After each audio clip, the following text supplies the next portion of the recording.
Olá, queridos, sejam bem-vindos a mais um bloco do módulo da sequência de revisão para a disciplina de anatomocinesiologia. Nesse bloco vamos tratar a respeito dos músculos, mais especificamente sobre os músculos estriados esqueléticos. Então, falando de maneira geral, os músculos são um tipo específico de tecido no corpo, responsáveis pela produção de movimento, tanto o movimento classificado como voluntário, a partir da nossa vontade consciente, como os movimentos involuntários, que não dependem do nosso controle consciente. Esses músculos, em geral, são os músculos lisos e eles fazem, por exemplo, o movimento da digestão, o movimento da respiração, quando nós não estamos controlando, e outros tipos de movimento de camadas viscerais do nosso corpo em geral. E temos também a musculatura estriada, que é dividida em esquelética e cardíaca. A musculatura estriada cardíaca, como o próprio nome diz, está presente nas fibras do coração, que tem propriedades especiais para poder contrair constantemente desde o momento que a gente está dentro da barriga das nossas mães até o último suspiro, o coração ele está batendo constantemente. Então, as propriedades das fibras musculares cardíacas são diferentes, especiais, para que ela performe esta função durante toda a nossa vida. A musculatura estriada esquelética está conectada aos nossos ossos e é responsável por toda a nossa movimentação. Então, ela é o nosso foco principal no estudo da cinesiologia. Então, definição geral, músculos são tecidos do corpo responsáveis pela produção de movimentos, sejam eles voluntários ou involuntários. A organização celular desse tecido vai ser diferente da do tecido ósseo. Então, eu gostaria de fazer com vocês aquela viagem do micro ao macro para a gente poder treinar a nossa capacidade de abstração, visualização e construção da nossa forma como a gente vê para além do que a gente vê no sentido microscópico até chegar a esse macroscópico. Então, vamos lá. Este é um corte histológico de fibras musculares. Lembrando, assim como vimos no bloco do sistema esquelético, essa é uma camada delgada, muito fina, de um tecido muscular que também foi colorida especialmente para visualização em microscópio. Apesar da coloração ser aproximada do que a gente julga ser uma coloração de músculo, o HL vai ficar rosa e roxo independente aqui, do tecido em geral. Ele mantém essa tonalidade que varia do rosa ao roxo.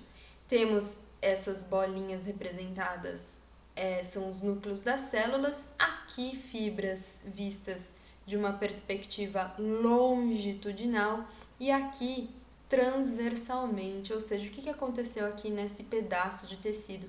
A gente vê as fibras intercaladas de várias maneiras, Aqui no sentido longitudinal, aqui no sentido transversal. Isso significa que durante uma contração ou encurtamento dessas fibras, elas vão assumir direções diferentes, assim como no alongamento destas. Temos mais um exemplo de corte histológico bem característico, mais ampliado que este daqui, que nos mostra as bandas contráteis dos músculos, as grandes responsáveis por essa propriedade incrível que ele tem para produzir movimento. E o movimento muscular não é nada mais, nada menos do que um processo de encurtamento de suas fibras através do deslizamento de duas proteínas, a actina e a miosina. Agora eu vou trazer um conhecimento que a gente tem que resgatar lá do ensino médio, da função das proteínas, né, no nosso corpo, que é da estruturação das nossas células, das nossas estruturas, e nesse caso as proteínas dos músculos, elas são responsáveis por performar esse deslizamento. A actina desliza em relação à miosina, elas deslizam uma em relação à outra. Ok? Essas faixas que a gente está vendo vai ter uma esquematização detalhada aqui. Olha que legal, essas bandas que a gente enxerga. Então, nós estamos vendo aqui uma fibra muscular, né? Como o título aqui indica, organização da fibra muscular. Um núcleo da célula. Descascando essa camada, temos esses túbulos T. E internamente o retículo. E aqui essas miofibrilas alinhadas dessa maneira, ok? Essas linhas são responsáveis por fazer um sarcômero, que é uma unidade muscular. E isso acontece, ó, essas bandas deslizando umas sobre as outras vão produzir o movimento muscular. Isso acontece porque aquele mineral que a gente chegou a mencionar lá no osso, o cálcio, ele está em abundante concentração aqui nesses retículos. E o músculo vai se valer desse cálcio para poder ativar o deslizamento dessas proteínas uma sobre a outra. Então, vocês podem perceber que quando esse deslizamento acontece, essa parte que está aqui representada esquematicamente em azul se aproxima. E imagina isso repetido milhares e milhares de vezes. Uma hora, assim, essa repetição feita, né, conjuntamente dessa contração nessa área muscular, vai fazer com que o comprimento total do músculo se altere. Aqui a gente tem uma representação também esquemática repetindo essa daqui que a gente acabou de ver, só que de outra maneira, para a gente perceber como são entrelaçadas essas miofibrilas, né, e elas estão reunidas em conjuntos de fibras, que essas fibras, por sua vez, organizam a estrutura morfológica do músculo. Estou trazendo aqui representações, né? Olha aqui a banda que a gente acabou de ver sendo repetida, aqui, né? E imagina que são essas pequenas unidades chamadas de sarcolema. Essas pequenas unidades se contraem, pequenas unidades se contraindo-se juntas, vão causar a contração de toda uma unidade muscular.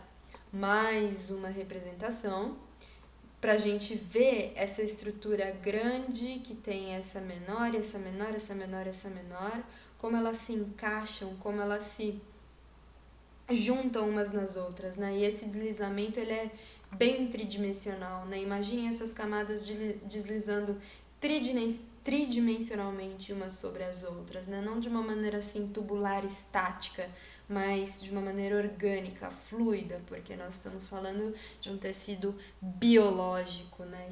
Que está sob as leis da harmonia biológica aí. E aqui uma esquematização bem simples daquilo que eu havia falado, né? É essa banda aqui, uma deslizando sobre a outra, olha o resultado que dá. Essas linhas Z se aproximam umas das outras. Então, várias unidades se aproximando umas das outras vão causar o encurtamento da totalidade, né, de uma unidade muscular aqui. Ok? E essas miofibrilas estão internas, são microscópicas, são celulares, certo? Espero que eu tenha conseguido me fazer entender nesse percurso. Então, dada a definição, o transporte, né, da propriedade microscópica para a propriedade macroscópica, vamos falar um pouco a respeito da localização dessas fibras no corpo. Então, para um músculo ter a capacidade de fazer a mobilização de uma articulação, ele precisa cruzar uma articulação, ou seja, ele precisa estar inserido em dois ossos ou mais, né, que cruzem uma ou mais articulações. Então, Essas inserções, elas possuem uma origem e uma inserção, que é chamada de ponto inicial, a origem, e a inserção é chamada de ponto final. E elas são classificadas de duas maneiras. Inserções distais, geralmente são os pontos móveis, estão mais próximas às extremidades do corpo, e as inserções proximais, que são normalmente os pontos fixos localizados mais próximos ao tronco. No caso, para a gente compreender a relação, a extremidade mais móvel se desloca em direção à extremidade mais estável. Vamos aqui observar um esqueminha bem simples do Lippert, que temos aqui um músculo e a sua inserção distal movendo-se, que é o ponto móvel, né? Movendo-se em direção à inserção proximal. Aqui a gente pode ver com bastante clareza o húmero, que tem aqui a inserção proximal, e esse daqui é o rádio, na inserção distal. Dois ossos diferentes, e esse músculo está cruzando uma articulação, para ele poder realizar a mobilização desses segmentos, né? Se a gente for pensar de uma maneira bem lógica e simples e prática, um músculo que tivesse inserido nele num mesmo osso não teria a capacidade de realizar nenhuma mobilização, ok? Então, falamos rapidamente sobre as inserções. Todos os músculos do corpo vão ter essa característica de possuir uma origem e uma inserção em ossos diferentes. E é justamente isso que possibilita o movimento. Para facilitar, em relação à nomenclatura, né, dos músculos, elas podem ser divididas em 7 categorias. Essas 7 categorias estão ilustradas aqui. Então, continuando sob aquela perspectiva anatômica, os nomes, eles sempre vão ter alguma relação para facilitar que a gente lembre e saiba da sua função. E dentro dessas 7 categorias, normalmente uma delas ou mais vai ser a predominante em relação à caracterização daquele músculo, para a gente poder referir-se a ele com facilidade. Então, dessas 7 categorias, temos a localização, por exemplo, tibial anterior. O formato, por exemplo, reto do abdômen. A ação, por exemplo, extensor ulnar do carpo. O número de cabeças ou divisões, por exemplo, bíceps braquial. O número de inserções, por exemplo, na verdade não só os números, mas também a sua localização, por exemplo, o esternocleidomastoideo, que ele sai lá do processo mastoide, do occipital e vai até a clavícula e o osso externo, né? Então, temos esse nome, esternocleidomastoide, processo mastoide, externo-clavícula. Tá tudo relacionado. Também podemos falar em relação à direção das fibras, por exemplo, o oblíquo externo do abdômen, e também em relação ao tamanho do músculo, por exemplo, o músculo peitoral maior ou peitoral menor. Nesse nome nós já temos a localização dele no corpo e o seu tamanho. Então, a nomenclatura muscular, se a gente tiver essas 7 categorias em mente e analisar o nome do músculo, elas vão fazer com que a gente já vá para alguma direção ou já tenha algum dado geral ou mais específico para a gente poder encontrar a localização exata desse músculo no corpo e também pensar a respeito da sua função, né?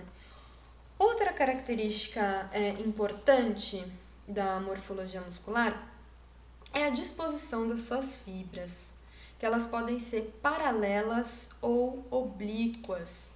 Aqui nós temos uma ilustração bem didática, simples aqui do Lippert, né? Aqui tendo as fibras paralelas e as fibras oblíquas. As fibras paralelas, elas são longas e têm grande potencial de amplitude de movimento. Então, a característica dessas fibras é realizar movimentos articulares de longa amplitude, de longa extensão. Enquanto as fibras oblíquas, elas são mais curtas e numerosas por área, e elas têm maior potencial de força, ou seja, a capacidade dessas fibras musculares está mais relacionada à manutenção de um movimento de maneira constante, e elas possuem também maior capacidade de força para realizar esse processo. Então aqui temos a descrição, por exemplo, de fibras paralelas retas, de fibras, por exemplo, reto do abdômen, de fibras paralelas fusiformes, por exemplo, bíceps braquial, de forma plana, por exemplo, romboide, e de forma triangular, por exemplo, deltoide. Aqui temos as fibras oblíquas de maneira semipeniforme ou unipeniforme, peniforme ou bipeniforme e multipeniforme. Esse peniforme é fácil da gente associar à imagem de uma pena, daí peniforme, em forma de pena. Esse caso é semi porque é só a metade, esse caso, ou unipeniforme, esse caso é o peniforme completo ou bipeniforme, e esse caso é o multipeniforme, múltiplas penas.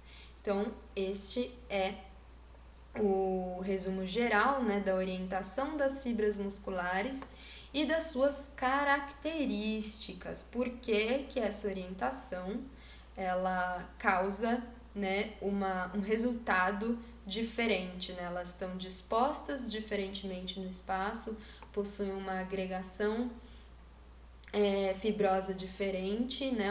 Um tamanho diferente, e também características celulares, né? No nível microscópico, elas possuem reservas de energia, mais ou menos mitocôndrias, que são as organelas responsáveis pela respiração, né, celular, pela produção de energia celular, né? Essas fibras elas vão conter características também celulares, a nível celular, diferentes. Para dar um exemplo aqui, eu não como carne, mas já comi e sei que bastantes pessoas que assistirem esse vídeo comerão carne frequentemente. Se a gente pensar numa fibra num frango, que existem partes mais avermelhadas e partes menos avermelhadas desse frango.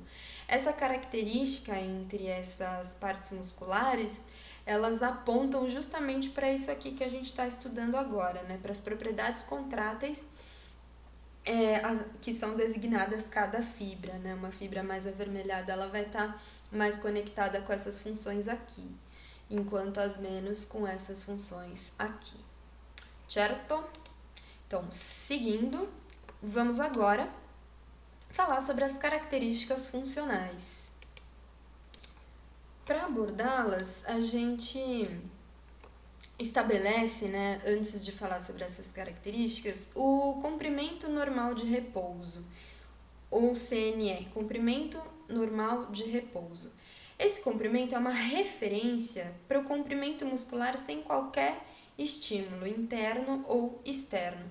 Então, todas essas propriedades que a gente vai definir agora, elas são desencadeadas, são estudadas, tendo como referência o comprimento normal de repouso. Então, da mesma maneira que a gente tem uma posição anatômica referencial para estudar as direções do movimento, posicionamento dos ossos, em relação ao espaço, a gente tem o comprimento normal de repouso dos músculos, cada músculo vai ter o seu comprimento normal de repouso, e é a partir dele que a gente vai pensar as mudanças que esse músculo vai realizar conforme as suas características funcionais. Então, a contratilidade está relacionada à diminuição do comprimento em relação ao comprimento normal de repouso. A elasticidade está relacionada à capacidade de retorno ao comprimento normal de repouso a partir de contração ou extensão.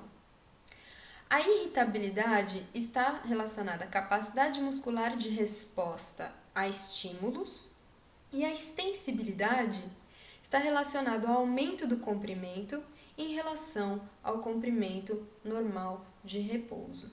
Então, sem o estabelecimento do comprimento normal de repouso, fica bastante complicado a gente entender o que é uma contração ou uma extensão, por exemplo. Essas são as 4 características principais da funcionalidade do tecido muscular e é através delas que a gente pode performar os diferentes movimentos dos nossos segmentos corporais, tendo isso em mente. Uma coisa que eu gostaria de destacar para nós aqui da dança é que, por exemplo, o alongamento, a função do alongamento é realizar, a função dele é aumentar ou manter o comprimento normal de repouso de um músculo. E ele deve ser feito em um músculo na posição relaxada. Isso aqui eu estou extraindo do livro do Lippert, ok? E eu acho interessante a gente destacar isso porque muitas vezes o alongamento ele tem uma função, às vezes, distorcida quando a gente está trabalhando com o corpo no sentido mais prático, né, do cotidiano. Então, é muito importante, dentro desse estudo da cinesiologia, a gente perceber que o alongamento ele tem uma função biológica, biomecânica, para manutenção ou aumento do comprimento normal de repouso de um músculo. Então, se a gente quiser aumentar, por exemplo, esse comprimento, ele deve ser feito de uma maneira adequada e sempre de acordo com a estrutura biomecânica do nosso corpo. Então, alguns encurtamentos musculares, eles causam uma disfunção postural. Então, entrar aí com alongamento para aumentar esse comprimento normal de repouso do músculo vai ser extremamente funcional no sentido de melhora da performance de movimento desse corpo. Assim como alongamentos para manutenção do comprimento normal de repouso de um músculo são essenciais para que essas características do movimento sejam sempre mantidas na sua melhor eficiência, ok? Então, essa é uma observação que eu gostaria de fazer e, de maneira geral, sobre os músculos, é isto daí. Eu gostaria de destacar uma lista de músculos, de 30 músculos relevantes que aprendemos em aula, para serem estudados individualmente por vocês através de imagens no YouTube, de atlas de anatomia que vocês pesquisarem. Esses músculos, não sei se todos têm anotado aí, então eu vou falar cada um deles. E também sugerir uma plataforma online que se chama Zygote Body. Eu vou deixar o link na descrição para quem quiser pesquisar. É uma plataforma livre, né? Tem algumas características livres e dá pra gente explorar alguns sistemas do corpo. Não tem as nomenclaturas nessa versão gratuita, mas acredito que dê para fazer a pesquisa via internet mesmo, imagens, e aí sobrepor para essa plataforma, que é um bonequinho em terceira dimensão, que dá pra gente ver os vários sistemas do corpo humano, inclusive muscular, nas suas camadas de profundidade, né? Desde as camadas mais internas até as suas camadas, desde as camadas externas até as camadas mais internas, porque o nosso sistema muscular ele é composto por diversas camadas, né? As mais próximas aos ossos e as menos próximas aos ossos. E também continuando naquele nosso skeleton, também existe uma referência interessante, né?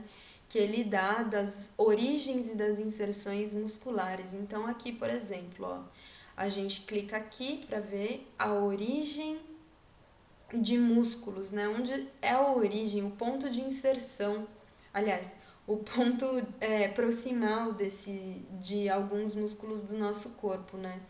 Aqui no caso a gente pode ver a indicação do sartório, aqui do reto femoral, aqui do ilíaco, e também temos em outras posições desse osso do quadril a inserção de alguns músculos, ou seja, esses músculos saem de algum lugar e vêm se inserir mais longe aqui, por exemplo, no osso do quadril, né? Estamos na vista lateral dele, aqui o acetábulo. Aqui quem vai se inserir nesta crista é o oblíquo externo do abdômen. Olha que interessante, ele se insere aqui na crista ilíaca.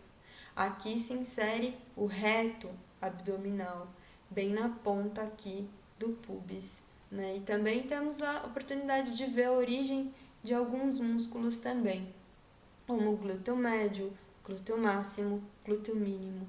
Aqui a gente vê esquematicamente a área que eles ocupam e a partir dessa nomenclatura dá pra gente explorar a lista que a professora passou, que eu vou ditar para vocês agora. Acredito que vocês já tenham, mas só para reafirmar. Os músculos principais, para a gente dar uma olhada na origem, na inserção, se a gente contrai, o que acontece, se distende, o que acontece, né? Muito interessante a gente ir reunindo todo esse conhecimento que a gente teve até agora na função muscular, para ir dando uma estudada, para depois a gente entrar nos próximos blocos que são específicos sobre o complexo ombro-cotovelo e coluna vertebral. Aí a gente vai estar fazendo o apanhado geral de todo esse sobrevoo que a gente deu até agora para entender a função específica de um complexo articular no sentido cinesiológico mais detalhado. Então, os músculos, para vocês irem dando uma pesquisada em como eles funcionam, temos o temporal, occipitofrontal, o masseter, o esternocleidomastoide, peitoral maior, peitoral menor, serrátil anterior, reto do abdômen, oblíquo externo do abdômen, oblíquo interno do abdômen, trapézio, latíssimo do dorso, o quadrado do lombo, deltoide, bíceps braquial, tríceps braquial, braquiorradial, glúteo máximo, glúteo médio, tensor da fáscia lata, o sartório, ilho-psoas, quadríceps femoral, os adutores, que é um grupo muscular, o bíceps femoral, o semitendíneo, o semimembranáceo, o tríceps sural e o tibial anterior. E é isso. Essa é a listinha de músculos para serem pesquisados, aí em especial relevância. E acredito ter sobrevoado de maneira geral aqui o nosso objetivo, ter cumprido. Então, agradeço e até o próximo bloco da revisão. Um abraço e beijo a todos. Tchau, tchau.